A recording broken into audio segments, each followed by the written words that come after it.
Today's Evening First Alert Weather Show is brought to you by Bresky Siding.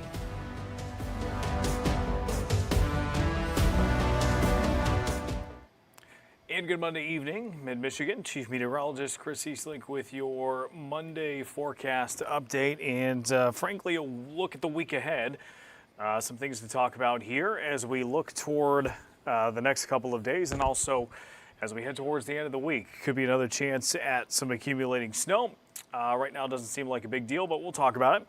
And then we also have some snow that is currently moving through the area tonight, along with the fact that we have some warmer temperatures this week relative to what we've been seeing. So we have started to see some improvement. We'll talk about when there could possibly be a pattern change and what we're kind of looking at with ice coverage and maybe the possibility of what we'll have on the Wednesday live stream. So let's just take a quick look at what's going on tonight. Good to see some of the usuals there in the comment section. Good to see you, Linda. Good to see you, Wendy. Definitely felt a little bit better on Sunday, I noticed, with the sunshine out. Even just a little bit of sunshine and temperatures right around the 20s were doing much better. But today it still felt pretty chilly because we had the cloud cover around and we also had some snow falling. That snow seems to be lightening up. However, it is causing some slowdowns on the roads, as you would expect. It is fluffier, and of course, as temperatures drop tonight, we are seeing it stick to some area roads pretty easily. It doesn't look like we're in dire straits by any stretch, but we do have some areas that are a bit slower than others, especially around Saginaw County into Tuscola and down to Genesee, and also a few slowdowns in and around Gratiot County as well. That's where we had a winter weather advisory. That was in place until 7 o'clock. That has been allowed to expire as scheduled, but still, again, a few trouble spots tonight. It looks like some of those go up into Huron County as well. Definitely a slower commute earlier today with some of the snow that passed through earlier this morning. Here's a closer look at some of our southern areas around I-69, M21, M52, going through Shiawassee County, and then, of course, also our northern counties as well. And keep in mind, this does not include back roads and side streets, so some of those can be a little dicier too. I know my neighborhood was still snow covered and still a little slippery this afternoon. When I got out to the main roads, they were fine. But that's, again, not the case necessarily everywhere. When I went out to grab dinner really quick, it seemed like some of the roads that were clear on my way into the station had snow covered again. And so just be mindful when you go into the morning drive tomorrow. I know many of us are probably in for the night anyway at this point, but I would still just be careful and keep that in mind. But at the same time, I know some of you are saying it is February, and it absolutely is February, and we should pretty much expect this by now, especially during this winter. So I'm not telling you anything that you don't already know. Good to see you, Cindy, Sherry, Stacy, and Tammy, as well as Crystal. Let's see, Stacy, Ogama County, just under an inch here. Yeah, it seems like we're kind of chipping away here and there, but shouldn't get too much more from this point forward. Seems like we're losing a little bit of intensity.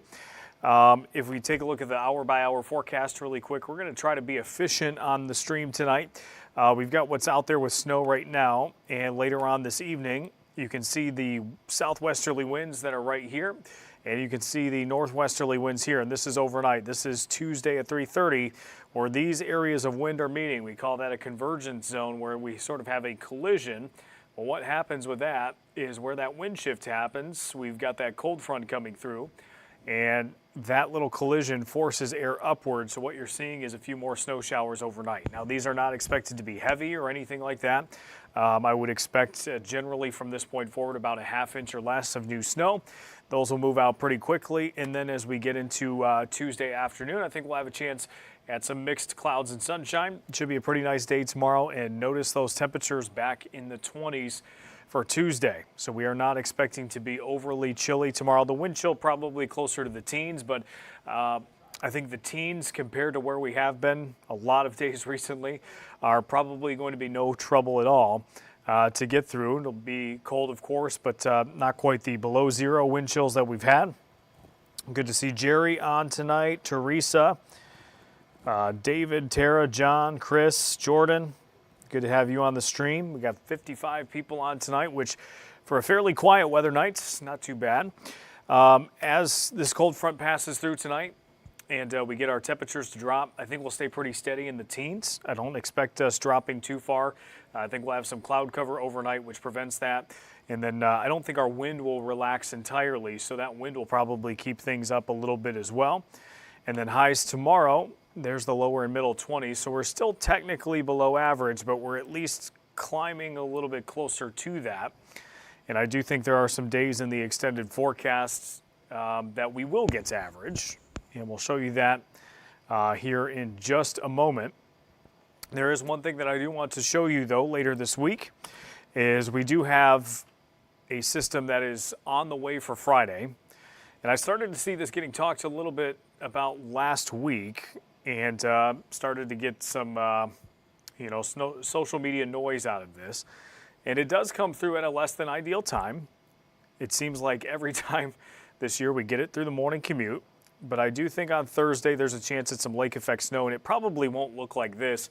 Keep in mind the weather data we use in order to go out farther, because they only have so much computing power. And in order to go out farther to that Thursday and Friday time frame, we need more power to get us that far. What we gain in distance, in time, we lose the sharpness of the image. And so instead of looking like this hour by hour forecast here, I'll come back to that, but instead of looking at this where it's a little bit more detailed and you get, you can almost see some of the shapes of the clouds in here and stuff like that. With this, because we're going farther out in time, we can't use as much energy and computing power to get the sharpest possible image. So it will not look like this big blob of snow on Thursday morning. I think there's a chance we could get some scattered snow showers, but I don't think it's going to be something that covers the entire area. Once we get into Thursday night, I think you'll start to see things return. And I think this is where you could get more of a widespread snow coming through, especially as we get closer to the early morning hours of your Friday. Seems like we've got a pretty good area of snow Friday morning. Again, there might be some gaps in the coverage. It may not be covering the entire lower peninsula like it shows here, but what this does tell me is there's at least a likely chance of snow for a good chunk of the region. And of course, Friday morning at 7 o'clock, that's a less than ideal time for that snow to come through. And so we'll be watching this closely, but it does seem like it moves out pretty quickly. It's already making its exit by 9. It's pretty much gone by the afternoon, outside of maybe a few scattered snow showers that come in behind that. Now, we haven't necessarily looked at snowfall amounts with this yet, just because it's so far out in time. But what I will tell you is we kind of look at probabilities for this, and let me see if I can pull up some of that. And we kind of see what is the most likely scenario. And while I'm looking at that, good to see you, Gwendolyn. Good to see you, John, as always, from Port Austin. John gives me some good reports out of the Port Austin area, a place that we need them. Anytime we can get reports from the thumb, we're always appreciative of that. But what we do look at is we look at probabilities, and it's a way for us to look farther out in time without necessarily over-promising as much as we can. And so I'll pull this up here in a minute. But this goes through, let me see. Got to get the right one. Here we go. So if I were to go from, I'll pull this up. This image right here. So what this says is this is the European model, and it runs itself about 50 different times. And what you see with the European model on TV when we show it sometimes is basically what is the average of all of those 50 different times that it runs. What is the average result? That is what you see on TV. Or if we were just to show you what amount of snow the European model is projecting for a place like Saginaw, Michigan, it's all of these different things averaged together. However, these ensembles are what we can look at. You can see up here if you can read it. I know it might be tough to see, but this says probability of 24 hours of snowfall greater than 1 inch. And so just talking about 1 inch of snow for Friday, the percentages are high. If you look at the little legend here at the bottom, Light orange is about 70 to 80. Dark orange is about 80 to 90. And maroon is 90 to 100. So from Thursday afternoon to Friday afternoon, when pretty much most of the snow would be over, a lot of it would fall between that, this isn't even giving us a certainty of 1 inch of snow or more. And so I know there might have been some social media noise about this coming Friday last week, but I don't necessarily think it's a sure thing that we're looking at, a massive snow or anything like that. And if you jump up to 3 inches of snow, the probabilities just completely disappear. So if we go back to 1, it shows that. And if I even look at the American model, let me adjust this a little bit because it had a slightly different timing. But the American GFS is only giving us about a 50 to 60% chance to get over 1 inch of snow. And the Canadian model, which we use on occasion as well, is similar to the European model in the fact that it's only giving us about a 70 to 80% chance at the most. And so does that mean we can't see change? No. And what you should know about those models is they automatically default to 10 inches of snowfall for every 1 inch of snow. It's not guaranteed that we have that ratio of snowfall later this week. We could have a slightly fluffier snow. So for instance, it could be 12 to 1, 14, 15 to 1. Or it could even be lower than that. But if it's say 15 to 1, okay, then maybe we've got a better chance at 1 inch of snow, but that's still not going to make the difference between, I would say, good odds to get 1 inch versus getting anything over 3. So right now, I would say I think a couple of inches of snow on Friday, certainly reasonable. But I would avoid thinking that this is going to be something major on Friday as far as the amount of snow. I think it will be inconvenient. And I think the timing has a chance to perhaps give us maybe a winter weather advisory on the lower end just because it'll be a nuisance for the morning drive. Again, this is 6 a.m. on Friday. But this doesn't look like anything that's going to produce, at least as of now, anything that's, major as far as snowfall. So we'll kind of watch that as we go through this week. And of course, things can change. They have before. But I would say, is it something that, we're going to put an alert day on or anything like that for now? Not at the moment. So we'll keep our close eye on that. And then another thing is we have our ice coverage, which is up to about 54.5%. And I think what's noteworthy is now some of this ice is not quite as solid. But at this point on Lake Huron, there's very little open water. And Lake Erie is nearly frozen over at this point. And even Lake Ontario last week was struggling to get ice on it. Lake Ontario a little deeper, of course, than Lake Erie. But Lake Ontario, Lake Michigan, and Lake Superior, compared to some of the streams that we did last week, those are significant changes. And so that cold air is really starting to take hold. And so I know we've had a lot of shanties out recently. Looks like people are taking advantage. I still think you've got some good weather for the most part this week. We warm up a little bit more, I think, on Friday, where we've got 30s, but then it's right back down to the teens this weekend for Saturday and Sunday. And then early next week, it looks like the potential is there for us to start a little bit more on the colder side. Monday's only about 22. What's going to be interesting Wednesday, if we can make it happen, for those of you who have seen the Facebook page before or he's been on our air occasionally, I'll probably have an interview with the airborne angler. Marty goes out with his own plane and he takes observations of the ice. He shares those on Facebook. It's a great service that he does. So I'm going to have him on Wednesday if we can make it work. He's generous enough to give me some of his time. And maybe we'll have a chance to share some pictures or just kind of his thoughts on what he's been seeing, especially now that it's been cold and we're really building that ice coverage up.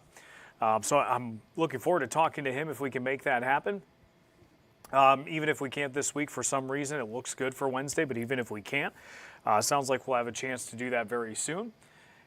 I'm interested to see kind of how things evolve with another week of largely below average temperatures. I'm really interested to see how high that can go. as far as the percentage of ice. Wendy asks, are there going to be school closings on Friday? Wendy, I don't believe so as of now. I believe that we will have a inconvenient morning commute, but I do not think it's going to be something that is going to be enough to close schools. That's my thought based on what I'm seeing today, but we'll see. Stacy asks, might be a dumb question, but what is fast ice? Fast ice is just ice that is sort of fastened to the shoreline. It is anchored. It does not move. It's not something that's going to freely move around. So think of the Saginaw Bay. You've got a really strong ice area right now, at least according to the map, where we've got mostly that gray shading right here. If I can zoom in on this, you can see it a little bit better.